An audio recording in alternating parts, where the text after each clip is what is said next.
اعوذ باللہ من الشیطان الرجیم بسم اللہ الرحمن الرحیم وبہ نستعین وہو خیر ناصر و معین۔ مومنین کرام السلام علیکم ورحمۃ اللہ وبرکاتہ۔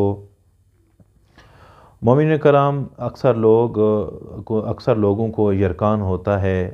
آئیے ہم طب امام رضا علیہ الصلوۃ والسلام سے اس موذی مرض کا علاج دیکھتے ہیں، اور میں آپ لوگوں کو یرکان کا علاج بتانا چاہتا ہوں۔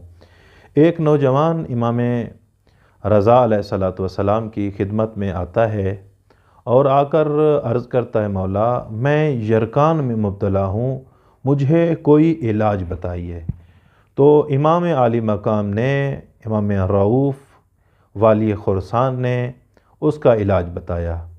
مولا نے فرمایا کہ آپ ایک مقدار بتائی کہ آپ ایسا کریں کہ خیار، فارسی میں خیار کہتے ہیں اور شاید افغانی میں بادرنج، اور ہمارے اردو میں کھیرا بولا جاتا ہے۔ کھیرا کے آپ چھلکے لیں اور ان کو ابیل کریں، یعنی اس کو ابال لیں، اور اس پانی کا آپ نے 3 دن نہار منہ پینا ہے۔ اور جب آپ اس پانی کو، ابلے ہوئے پانی کو، جب آپ 3 دن نہار منہ پئیں گے تو آپ یرکان کی موذی مرض سے نجات پائیں گے۔ تو وہ بندہ اسی طرح، جس طرح مولا نے بتایا کہ خیار کے، کھیرے کے چھلکوں کو اتار کے پانی میں ابیل کر کے اس نے 3 دن تک، روایت میں ملتا ہے کہ اس نے یہ علاج کیا تو وہ صحت یاب ہو گیا۔